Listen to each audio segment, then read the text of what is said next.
Alrighty, here we go. It is another live chat here on the Pittsburgh Hockey Now and the National Hockey Now YouTube channel. Hi, I'm Dan Kingerski. Do me a favor before we get rolling on this, like and subscribe. Uh, I'm kind of reaching I think probably this might be the last one unless the Penguins kind of wake up this offseason a little bit. I think we're kind of reaching the end of the tracks. The only things I can think of would be if we finally start moving forward a little bit on the Patrick Laine situation, not just the Penguins, but the league in general, or if some things begin to shake loose. Otherwise, yikes, we are really hitting the end of the line. Let me share this with the rest of the folks here. So we are live on Facebook and live on YouTube. I didn't put on Twitter this week, only because I think Twitter actually hurt the numbers. People watch it on Twitter. They don't pay me. People pay me on YouTube and the Facebook thing. So let me jump over there and get this shared out. I did kind of doze off, actually. I was sitting there for 15 minutes with all the travel lately, the way it was going. I may have, we might be 5 minutes late or 10 minutes late because, yeah.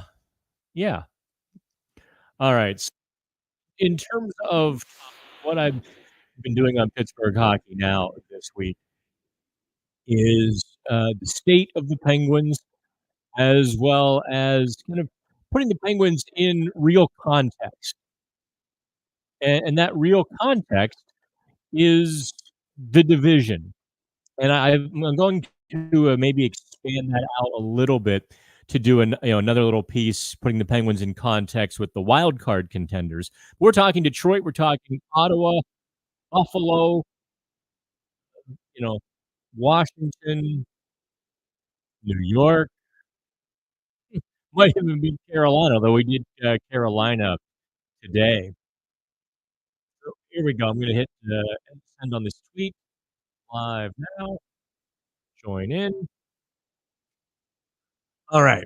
So let's maybe begin with the state of the Penguins.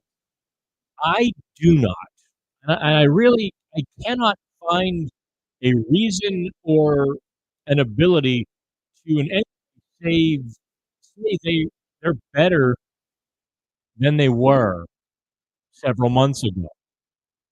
There isn't a metric that I can hang my hat on and say, okay, here's what you can hope for. It just really isn't there. Especially when you get, I think, to the bottom six. The fourth line, I think, will be more tenacious and speedy, but the third line would be a large black hole. One of the things that I've been focusing on lately, at least in terms of Penguins, is Drew O'Connor. It's kind of a tightrope for me. I like Drew O'Connor personally, professionally. Good guy to deal with. I also think he took a big step forward in 22-23, rather 23-24. Yeah, took a big step forward this past.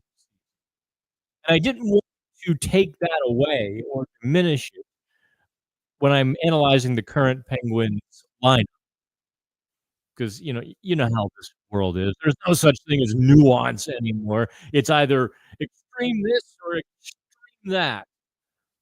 Eh, you know, O'Connor is a very good. I think he's going to be would be a very good, if not great, third line player. But when you plug him into that top line left wing role, which as I play out the Penguins um, lineup where I put him, that's a lot to ask. You're essentially going to plug in you're putting in a 15, 20 goal guy into a 40 goal guy's shoes. That's pretty big. I mean, listen, that can start to go sideways. Let's just, pull on the thread.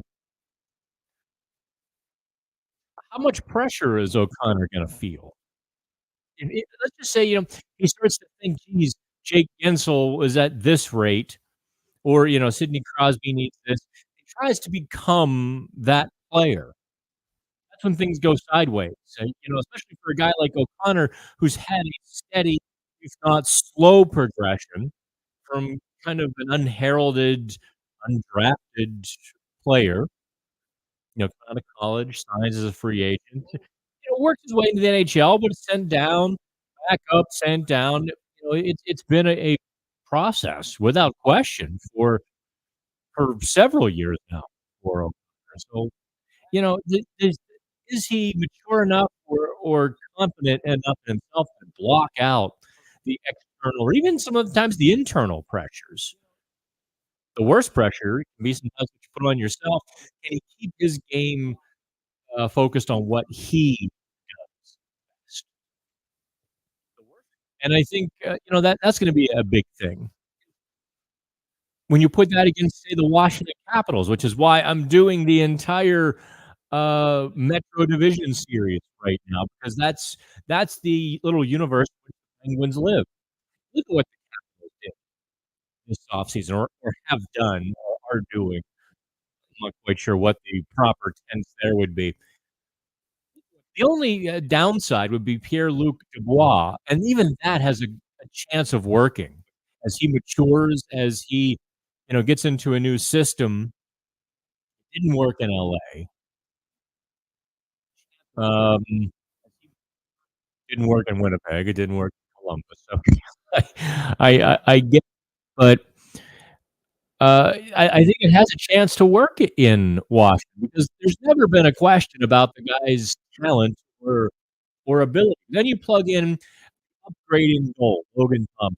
Somebody on Pittsburgh Hockey Now comment board says, "Hey, Thompson, just took everything the Capitals have done and knocked them down 3 pegs." And listen, Logan Thompson is a starting NHL goalie.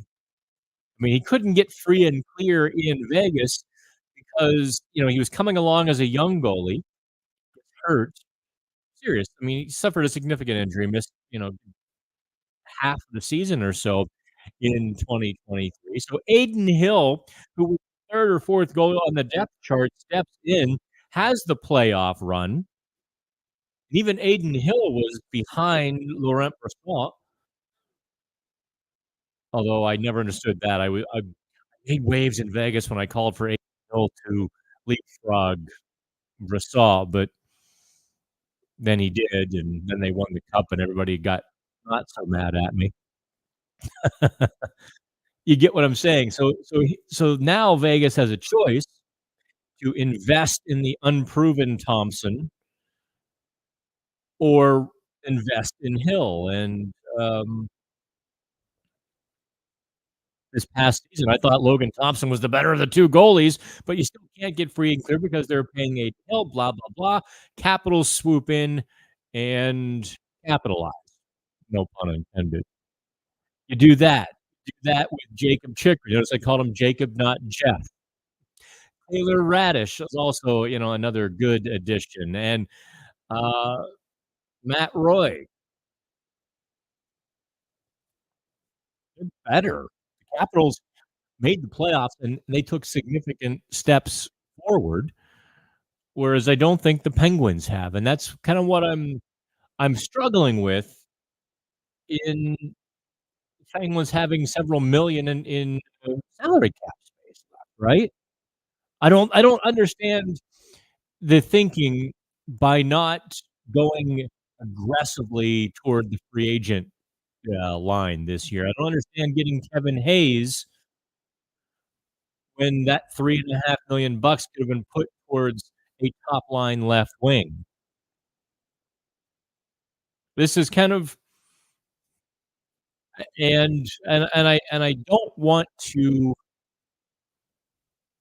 pass final judgment. Listen, I've already graded Dubas's offseason and the Penguins' offseason. I think I gave them a C minus. I don't remember if I gave them a C minus or a C. ESPN also gave Dubas a C for this point of the offseason. They did that late last week. I was like, okay, I'm not the only one who sort of thinks that. Uh, I I wonder if there's an ace in the hole, and that's why I'm reticent to criticize at least too harshly. just yet.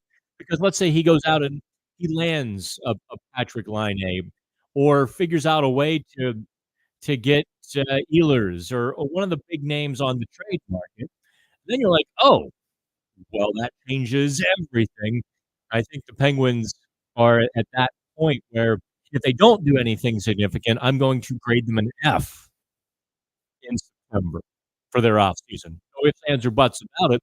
If they don't do anything else, get an F because and I'm using Dubas' own words against him, unfortunately, when he said last year, "We don't compare ourselves to 31 other teams. We start with the division. We build out based on our division." Well, the Metro division didn't get a whole lot better. The Capitals got better. Islanders, the Rangers, kind of stagnant off seasons. Carolina took a step back. No question about that. Check out the article on Pittsburgh Hockey Now today.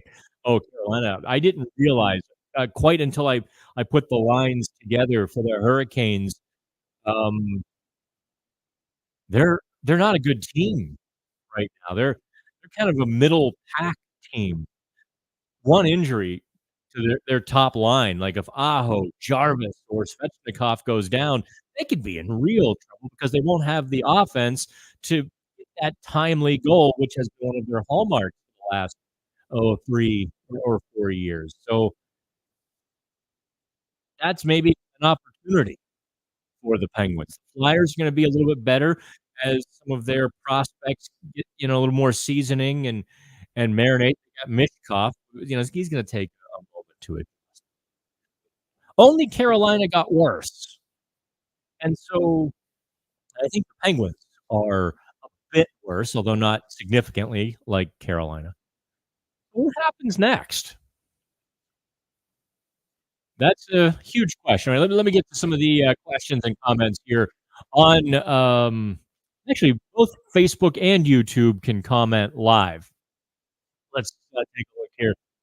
Ryan, does Dubas think the team is better? That I don't know. Please tell me he knows all would have to go amazingly well to even make the playoffs. Ryan Graves, Anthony Beauvillier, Kevin Hayes, Rickard Rakell all playing at or near their best. Again, I always tell everyone, take the hell out of that doghouse that everyone seems to have him in. Penguins fans kinda stuck him in there last year and never pulled him out. Take him out, of the doghouse. If he just plays at his career norm, which he did for the final 50 games last year, by the way. I think lost in the shuffle and the darkness and the malaise was that Rickard Rakell was kind of bubbling right at career norms, and that's really all they need. He's a good player. They don't need him to be spectacular at his best. They need him to be him. Let's see here. Let's see here. Brandon Carafalis. Brandon, I don't recognize you. Thanks for joining us. DOC is entering a contract year. Will he be a UFA? Could get 20. I think you mean where he will be a UFA. Could get 25 goals. I mean, yes, possible. Uh, if you play beside Sidney Crosby for 82 games, you should be at least a 20 goal scorer. No question about that. Different Brandon says the third line was a black hole last season too. Hayes 3, Lizotte 4 is infinitely better than Eller. Oh, you mean like third line center? Oh God, I understand. I'm trying to read these. You have to write so I can read them here. Hayes at the third line center, Lizotte at the fourth line center. Infinitely better than Eller at the third line center, and Chari at 4. Lots of addition by subtraction too. No more Smith or Harkins.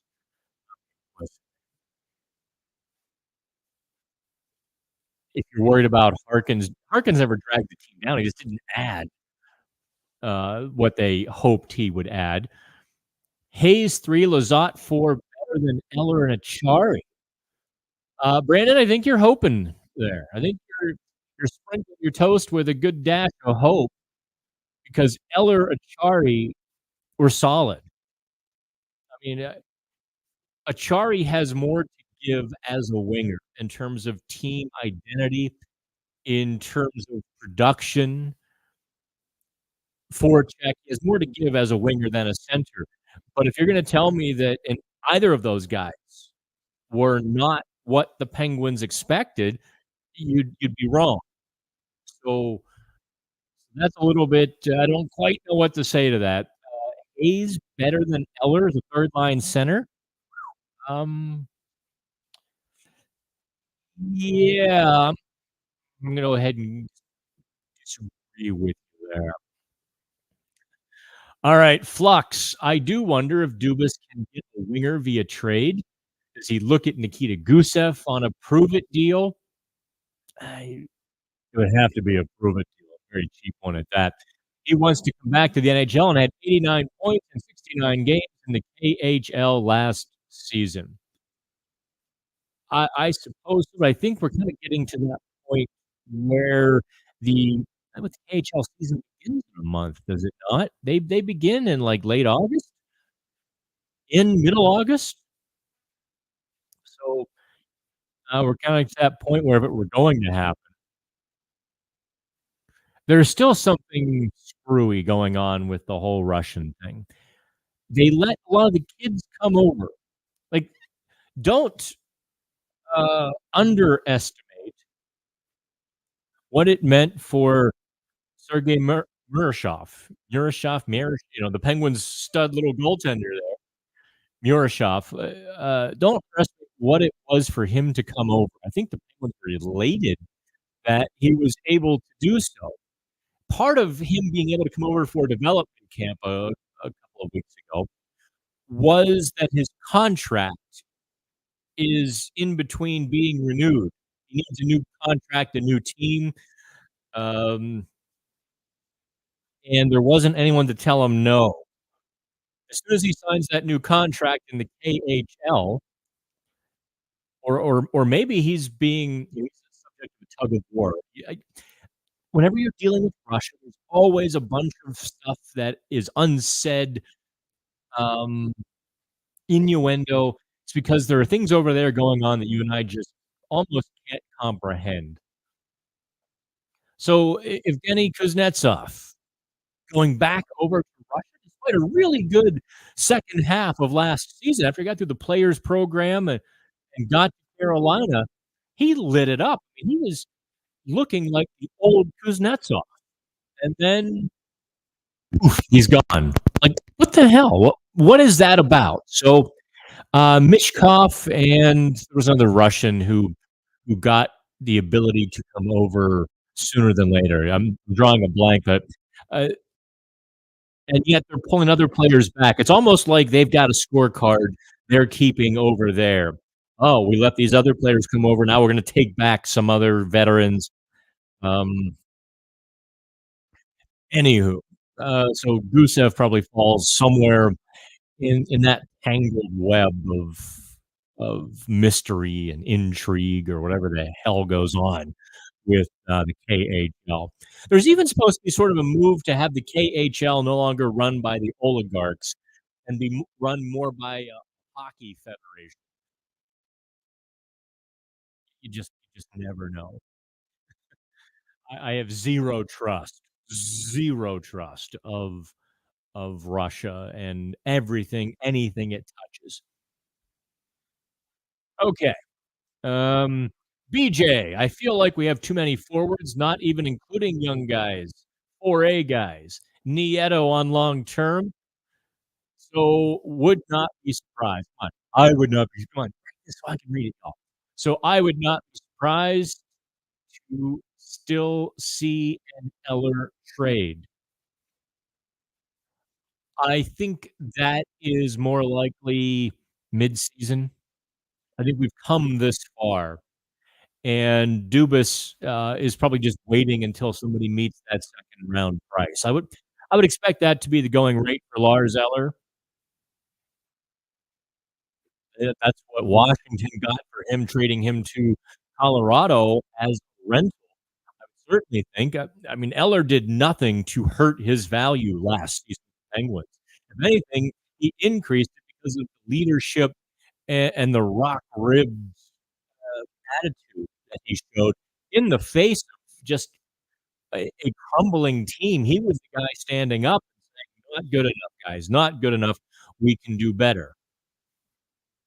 Uh, I would think a young team, I still say, I know Buffalo got McLeod. I thought Eller was perfect for Buffalo. I don't think the lineup really fits for him to go to Ottawa. Detroit may have, that's the kind of team I would, if I were a GM of a team, like, on the cusp, improving young players, I would go get Eller in a heartbeat, and that's probably what, hasn't happened yet or Dubas is waiting on. Ryan Hayes has been a consistent 45 to 55 point production center for much of his career prior to playing with everyone's favorite Asbury Captain last year. Not sure why the Hayes hate going around. Um, I think 45 to 55 is the high range. Let me pull up his hockey DB, because I know 2 years ago, we actually had a pretty good offensive year with the Flyers, but even that was very turbulent. See, Brian, yeah, you got your numbers, a little off. He had 54 points in 22-23. That was also the year Torts was really riding him and pushing him to be a top 6 center. He's not going to get that opportunity with the Penguins unless Evgeny Malkin or Sidney Crosby suffers an injury. And even then, I don't know if Hayes steps into that role. In the 1, 2, 3 prior years, 41, 31, 31, last season 29. So in 4 of the 5 previous years, he's been a 30-point guy, not even a 40-point guy. So you toss out the 54-point season because that was really an aberration in terms of opportunity and usage. You put him in the third line role, fourth line role, which is what Philadelphia primarily had him in, and Louis did, and all of a sudden he's a 30-point guy, which puts him exactly where Lars Eller is, except that Lars Eller is harder to play against, better defensively. That was Tortorella's big argument. Hey, Kevin Hayes, they wanted him to be hard to play against at both ends of the ring. So when you say he's consistent 45 to 55, I say yet. In fact, that 54 point season was such an aberration. Okay, 2018-19, he had 54 points split between the Rangers and Jets. 2018, he had 44 points. Yeah, adjust your scale there down one level. And then you puts him right in Lars Eller's category, and he's making 1,000,000 more than is Lars. But I guess the Penguins will get that second round draft pick eventually for Ehlers, and that's seems to be the the target. That's where the Penguins are headed with a lot of this. But in terms of the Hayes, I don't think it's I haven't noticed much Kevin Hayes hate. I've noticed disappointment. That's a lot of money tied up in getting a second round pick. Uh, yeah, that was a move that probably raised eyebrows internally as well as externally. Ryan says, "Yeah, O'Connor, a good third line winger, below average first line." I think that's fair without being critical. Not everybody is put on this planet to be uh, Hayes, Beauvillier, O'Connor, I could live with that third line. Yeah, although would it I guess it'd be Beauvillier, Hayes, O'Connor, or would it be O'Connor, Hayes, Beauvillier?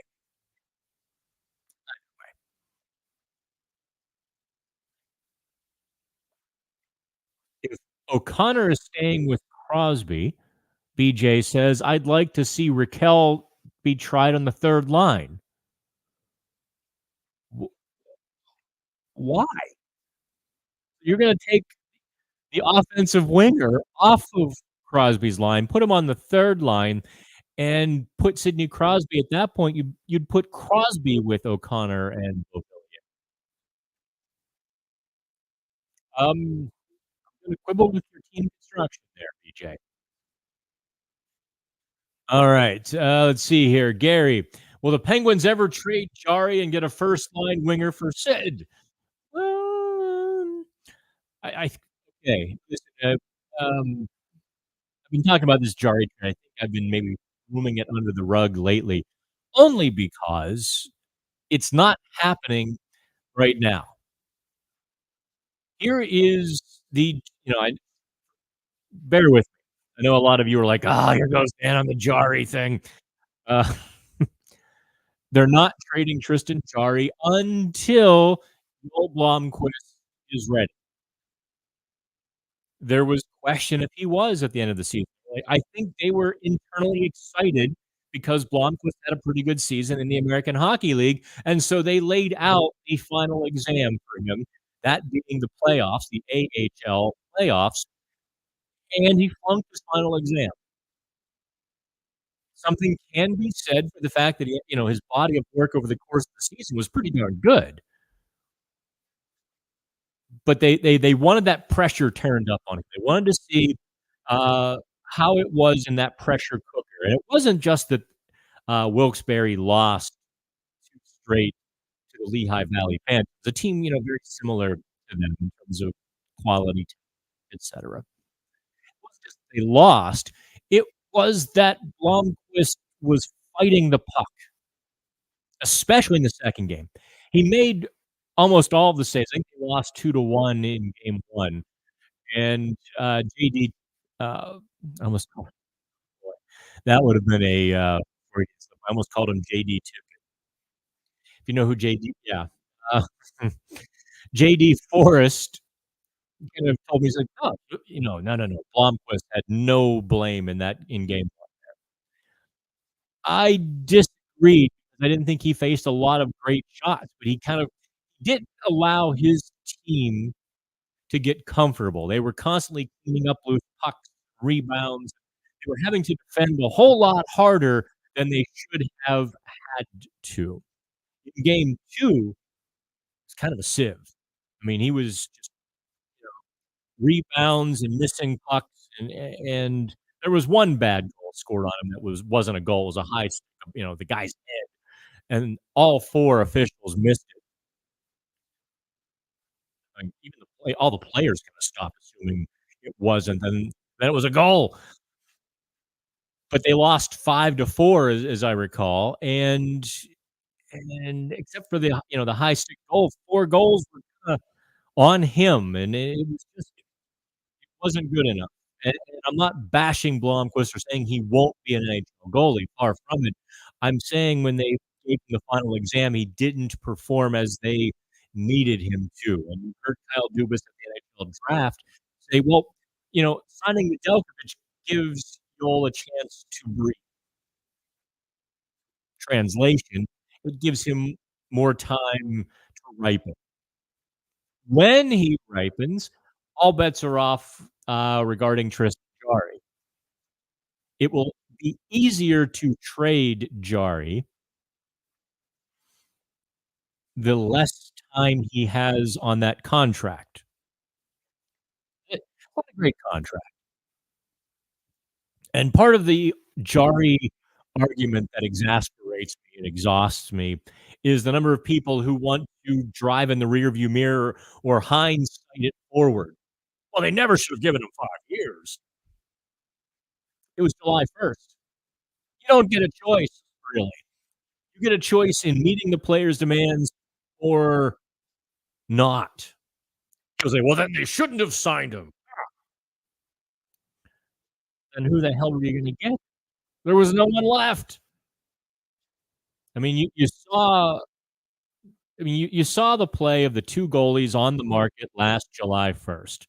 They were Tristan Jarry and Jonas Korpisalo. If the Penguins had Korpisalo in goal last season, they would have had a top 5 pick. No question about it. Don't don't skip past the fact that until the end of February, the Penguins goalies had one of the 5 best save percentages in the league as a tandem. That wasn't because of Alex Nedeljkovic, that was because of Tristan Jarry. That wasn't because, you know, so I get the impulse to trade Jarry because there is a prospect on the way, but don't brush past all of the reasons not to yet, because you still do have Sidney Crosby, Evgeny Malkin, Chris Letang, Brian Rust, Rickard Rakell, Eric you have all those guys. So that's why. Okay. The first line winger for Sid, I do think is I don't know how they do it at this point, but I think that is certainly, a need. Okay, Cal. Hey, Dan, are you planning on being on the Western Canadian road trip in October? Yeah, I I do, to be there. We're gonna travel a little differently this year. I said this last summer, and I don't know I guess I said this last April. I was kind of questioning 'cause it gets expensive. There's a road trip at the beginning of the season that is Detroit, Toronto, Montreal. Now I can drive that. It's gonna cost, let's call it 4 or $500 to drive that round trip. Each tank of gas is like $75, and then you get, like, 4 tanks of gas, 300. The flight is like 900, but then if I drive it, I lose a full day, 2 days really, driving out to Detroit, driving home from Montreal. It's it is an impediment to what I really do, being a writer, but also being the CEO of National Hockey Now. It kinda so I do plan to be on the Western Canadian trip. Um, wanna buy me beer? Actually, if you wanna buy me something, meet me at the Czech Bistro for some goulash. That is so good. At least that's in Edmonton. Let's see here, Brian. The complaint the last 3 seasons was that the bottom 6 and their softness. They improved the softness. I would suppose, yeah, Lizotte, does that. And the 3rd line, I assume the 3rd line may not be as bad as people think. Could be worse than a lot of us think. That's for sure. I'd say what stayed plus what was added is a wash. Hmm, I didn't expect Riley Smith to be as bad this coming season as he was last season. He was just listen, he was kind of vanilla in his last few months with Vegas, and that really carried over, I think, to his time with the Penguins. I'm not quite sure what that was all about. Um, I know what other people have reported. I maybe I'm a little bit soft on guys who are a little bit prickly, birds of a feather. But they to replace a guy who can score 20 goals, as Riley Smith can, with Anthony Beauvillier, now you're now you're lowering your ceiling, and now you're asking a lot. Listen, Hayes, Beauvillier could both have those big years. Hayes could have 50 and Beauvillier could have 20 goals, and everyone's like, "Ha! Steve Kongursky was wrong." I mean, listen, everyone but I guess that is the funny thing between you and yeah, you plural. You all can just broom aside the opinion. I've gotta live with mine, have it tossed back at me all the time. As it stands now, the probability is there's a step back. It's not a fact there will be a step back, but there's a probability that it will be a step. The Capitals did what the Penguins would have If Dubas and company believed in the team's ability to actually contend. Oh, I don't know. BJ to look at what the Capitals actually gave up. I mean, to get Chikrin, the Capitals gave up 4 defensemen, which the Penguins actually, I suppose a comparable trade for Chikrin would have been the Penguins trading Marcus Pettersson and a 3rd rounder for Chikrin. I would have done that. Um, I don't think the Penguins had an onerous contract to dump on LA like they did for Pierre-Luc Dubois.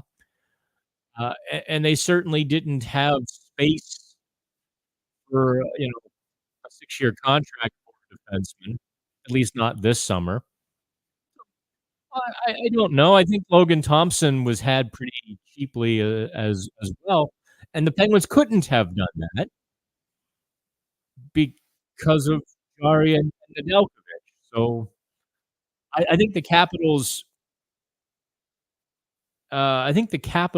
were the recipient of good and disciplined decisions over the last 5 years that have brought them to this point where they can add guys in their mid-20s who are established veterans who should help the team improve, but not cost an arm and a leg to acquire via trade.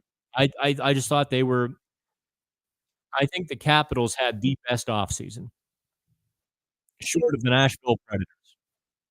I think the Capitals, had the best offseason, and it was just because they have saved their draft picks, saved their money, and they were Brian McClellan was incredibly prudent. If you want to compare the Penguins and Capitals, it starts back in 2019, really, in the number of first rounders the Penguins have traded away. Now they've had the last couple of years, but 21 and 20, those were big years where the Penguins didn't have a first round pick. Furthermore, the Penguins' drafting success has been brutal, terrible, awful, garbage. 0 players with any NHL games on their resume since 2019. You still have the draft classes like 2017, which never made an impact and now is completely gone. Uh, you know, either out of hockey, playing over in Europe, kicking around in the minors. There's never gonna be any of the players from the 2017 class to play in the NHL. It's not gonna happen, right? 2 of the 5 guys are out of pocket, one via injury, one via attitude, performance, production, ability, whatever have you, and it was a mess. So, even going back 10 years, let me go back, since 2016 to today, the Penguins have received, get this, 68 service games, 68 NHL games from their entire draft class. From 2016 through 2023, 68 total played for the Penguins in the NHL. And Valtteri Puustinen, far and away the leader in that clubhouse. Yeah, that's how bad it's been. Gary. Afternoon, Dan. Oh, afternoon, Gary. I'm really curious to see what, if anything else, Dubas adds to this roster. Absolutely. I still think, I mean, listen, he's got plenty of money. So I think there could be, whether he waits and now or you know training camp when teams start to realize they've got a log jam and they want to keep a young player at the expense of a veteran. The Penguins will be, I think, one of the first phone calls. So that's maybe a positive. I still think Dubas will try to find a top 6 winger or a guy that has potential to play in the top 6, and Dubas gives him a shot with the Penguins on a prove-it contract. I'm not sure who that would be, to be honest. I've been over over the free agents. There is only one guy. We talked about this last week, Tyler Johnson. That's it. You're not gonna sign Daniel Sprong to play beside Sidney Crosby. You're not gonna sign Kyler Yamamoto to play beside Sidney Crosby, although I'm s I tell you what, I saw Yamamoto as a rookie, and I was just so impressed with how he played the game. He was a water bug out there in a very good way, but except for 1 season, his 5 years in the NHL have been very suppressed, so if you do sign Yamamoto, you're gonna literally expect nothing from him, and you're gonna tell him when you sign him, "Oh, sure, you'll get a shot to play with Sidney." You'll also, if you don't seize it, be playing in Wilkes-Barre. Like, there's so I don't know if Penguins would be the best fit for him.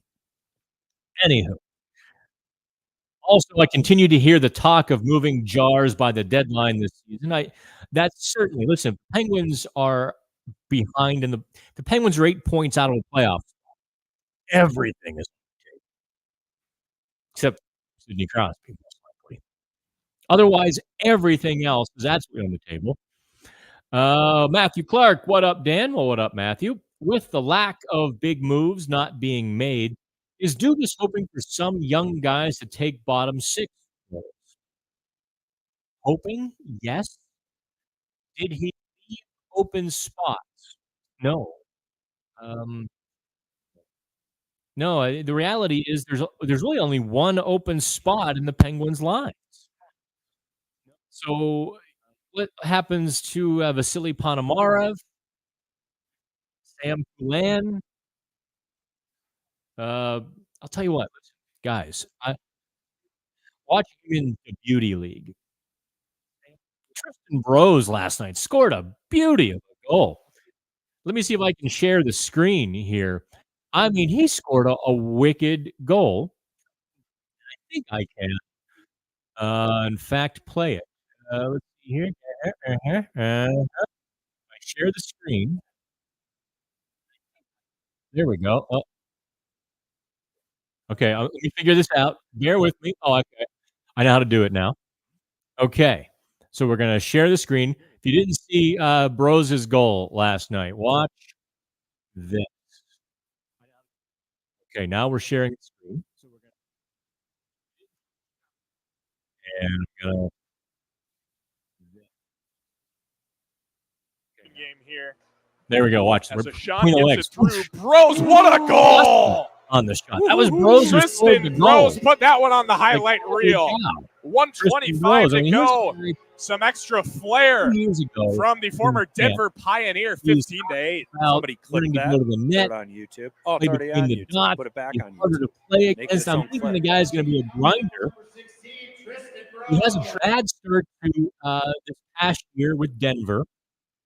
He was fourth line guy. He's kind of in his lineup spot. Let's not gloss over how far Broz has come. His lineup spot was in jeopardy in Denver. Injuries occur. They put him on the top line. He explodes. Absolutely goes bananas on their top line. Scores a couple of really big goals. 2 overtime winners in the NCAA tournament. Denver wins the national championship. Broz is a hero. Signs his pro contract.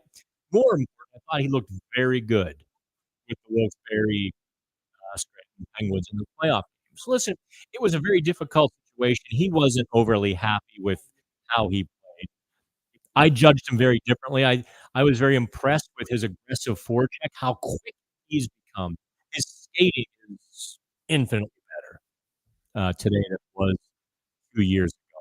You show hands like that, I might and I am considering jumping Broz up to that number 1 spot in terms of first guy up, first guy in, jumping ahead of Ponomarev because I was talking to some people, around the team there, and they were questioning if Ponomarev will be 100% for training camp. Apparently, he suffered a really badly a really bad high ankle sprain at the end of last year. So there was some question he's going to be ready in time. It was pretty bad. So, but those like the three guys. I'm, I would actually put Broz ahead of Sam Poulin. That's probably heresy. That's me projecting Broz more than what I've been able to see from him. But I think Penguins fans should start to jump on that bandwagon. If he can show those kind of hands in the NHL, uh, that could be a game changer for the coming Penguins season. No ifs, ands, or buts. If they can get one of those young guys in the lineup and produce, let's call it 15 goals, be that kind of offensive force, well, heck, now you've got a real bottom six with some offensive punch. Back to Ryan. How the hell did he get a $7 million deal? You should hire his agent, Dan. Talking about Kevin Hayes. Yeah. That was, I don't know if you remember when the Flyers dished that contract. It was universally and immediately panned as, what the bloody hell are you doing? I remember Penguins fans celebrating the contract because it was so bad and the Flyers did it. Hayes did talk himself into a second line center role. Only for everyone to remember, wait, this is Kevin Hayes. He was a good all-round center, 30, 40-point guy. And now you're paying him to be a 50, 60-point guy. And, well, this is why the Penguins are only paying him 3.5. By the way, let's just say that Kevin Hayes is having a great season. Penguins are out of the playoff chase, or at least they're on the periphery. There's 4 teams between them and a wild card spot. We're getting to late February, and it's like 6, 8 points. If the Penguins eat half of his contract, it'll only be $1.7 million next season. Hayes has trade value too. Hayes has 0 trade value at $7 million. 0. That's why St. Louis had to, affix the second round pick to get the Penguins to take it. Now, if the Penguins eat half, now they can get a second round pick, third round pick, depending on how he's playing at the trade deadline. Yes, I want his agent.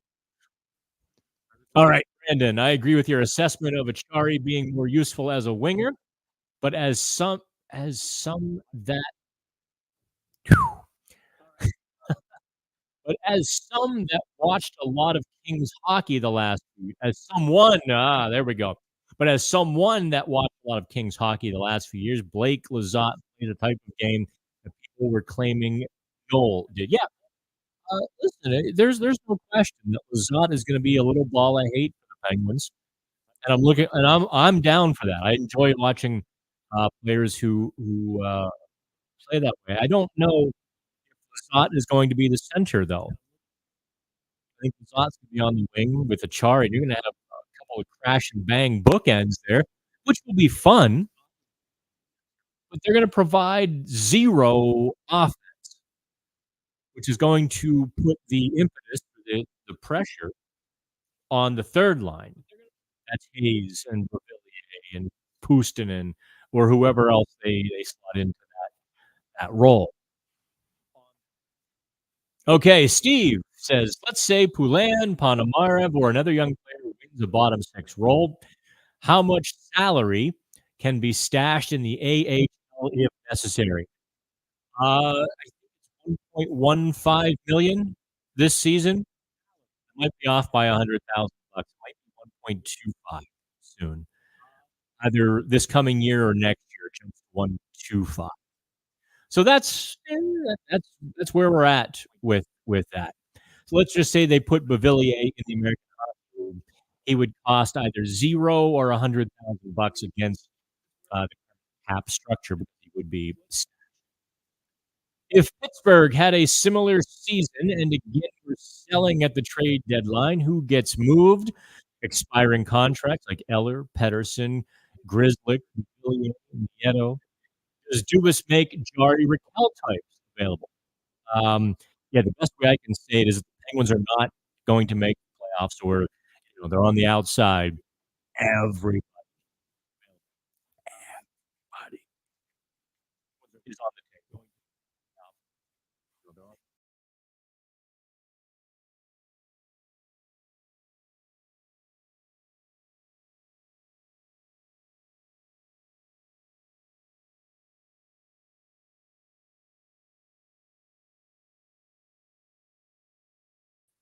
Sorry about that.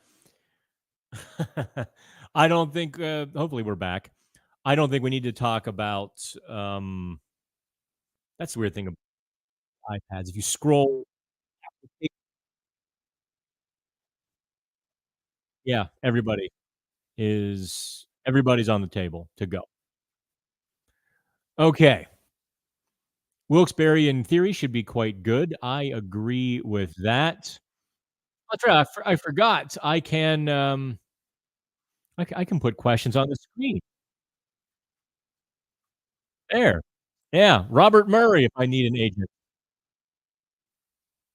Let's go to Mr. Shoemaker. Would Dubas make room in the NHL lineup for younger players if they knock the door down in camp? Absolutely.